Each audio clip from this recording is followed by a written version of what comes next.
you know, with silver and gold having these big price run-ups, I wouldn't say big, but price run-ups, every time it happens, it feels like this time's going to be different. And it never is. I mean, the pandemic obviously gave, silver and gold a nice bump, but everything got a nice bump from the pandemic. It wasn't just silver and gold. And I think that's kind of lost on the stacking community.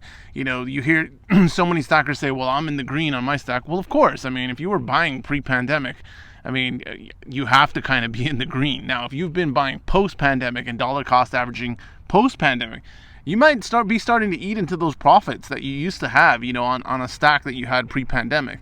If you've been buying at $25, $26, $27 an ounce for silver and, close to $2,000 for gold, that's going to eat into that average cost of your stack. So the real question is, at what point do you sell? At what point do you start moving your stack? The hard part for a lot of stackers is that, they know how to buy. And that's all of us, right? That's all of us. We know how to buy, we know how to purchase, but we really don't know how to sell. And we don't know where to sell. The thing is, when you look at the bullion dealers, they will scalp you like there's no tomorrow. They will just shred your stack and your wallet if you try to sell to them. It's crazy. The prices that they offer, for the same things that you could have bought a day earlier from them is just kind of outrageous. And you see this a lot. It doesn't matter whether it's SD Bullion, JM Bullion, ABMEX. They're all going to give you, pennies on the dollar compared to what you paid. But it is important to know when to sell because, you know what? Honestly, the more time passes, the more I'm starting to believe that this environment is actually going to surprise people as far as how gold and silver perform. The whole fear trade in general is kind of probably going to go by the wayside at some point. And it's going to surprise a lot of people that are waiting for example, you hear a lot of people talking about the second drop in the market. Oh, the market's going to go back down. This time it's going to go 50% down, whatever. Whatever their thinking is. And you know what? Anything is possible. Anything is possible. An asteroid could hit tomorrow. The rapture could happen. The Cowboys could win the Super Bowl again. Anything is possible. Is it likely, though? No, it's actually not. And, in that fashion, silver stackers tend to remind me a lot of Cowboys fans. They get a few good, a few preseason wins, and all of a sudden we're going to win the Super Bowl. It's just, no, that's not how things work. And I think the big surprising thing is when you look at any asset, it doesn't matter whether it's stocks, metals, anything, any asset, it goes up and down. There's always a cycle to it. Now, things are a little thrown out of whack because of the amount of currency that was created during the pandemic, but at some point, gold and silver, in my opinion, is going to come back down to earth. Not just, back down to 21, 22, maybe 20 and hover around there, but realistically, maybe back into the mid-teens, $15, $14 an ounce, minus the premiums, just spot. I think that's definitely realistic, and I think it can definitely happen a lot quicker than, many stackers give it credit for. Why? How could that happen? Why would that happen? That's ridiculous. It'll never happen. Well, again, the thing to understand about anything with regard to assets in general, there's typically a finite amount of money. Now, that's to be debated. Again, with the currency creation that we see from different mechanisms, we can debate the economic merits of that. But let's say there's a finite amount of currency out there, and then it chases a finite amount of goods and services.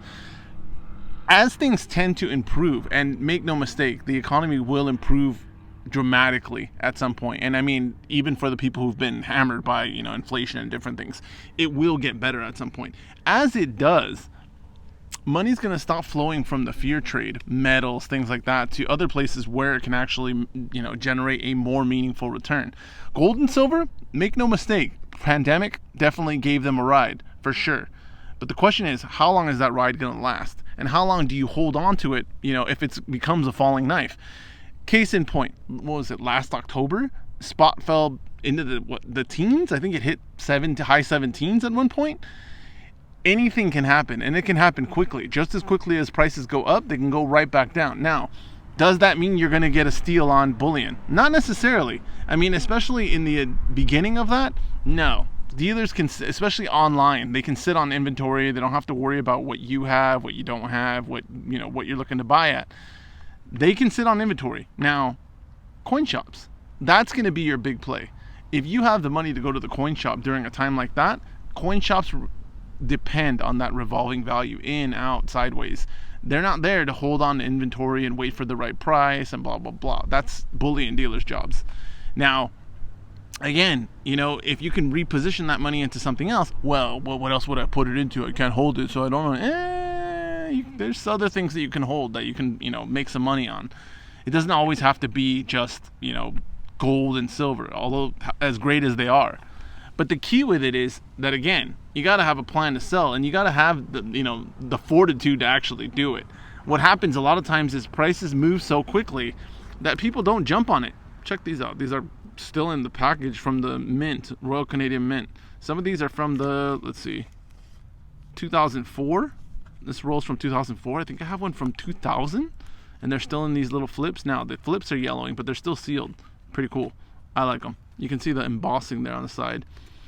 But the hard part with selling is that, 1989. Check that out. It's still in the little thing. That's got to be worth some money, right? It's got the little embossing. That's a keeper. But these are the things, again, that make stacking so difficult. It's not just buy, and look at me, I got my stack. Then your stack gets stolen, your stack gets lost, whatever. You tap out and your family goes to the pawn shop and liquidates. You got to have, a strategy, even if it's just stepping up to gold, some mechanism of getting out of silver. Silver, of all the metals, is really the riskiest one of all of them, because the price volatility, the demand, is determined by things other than just, obviously bullion. Gold has its place, but silver is really the industrial metal, and price can move very quickly, making your stack worth less and less. I mean, the reality is you put your hard-earned money into it, right? Do you mind seeing your money just dwindle down? Would you feel good about, you bought a property and then, there was nuclear waste next door and all of a sudden the property is basically worthless? Would you hold on to it and say, well, it's going to go back up at some point, so I'm going to hold it forever and I'm going to I mean, you could. Does that sound like an intelligent, thing to do? I mean, I guess that's up to you. But these are the things you got to think about because, again, contrary to, your own situation or your own outlook on how things work, this economy, the stock market, other asset classes are going to take off, in a big fashion at some point. Nothing to do with politics, nothing to do, it's just normal cycles that they go through. And when it happens, it's going to leave things like gold and silver behind. It just will. Those are the things you have to plan for.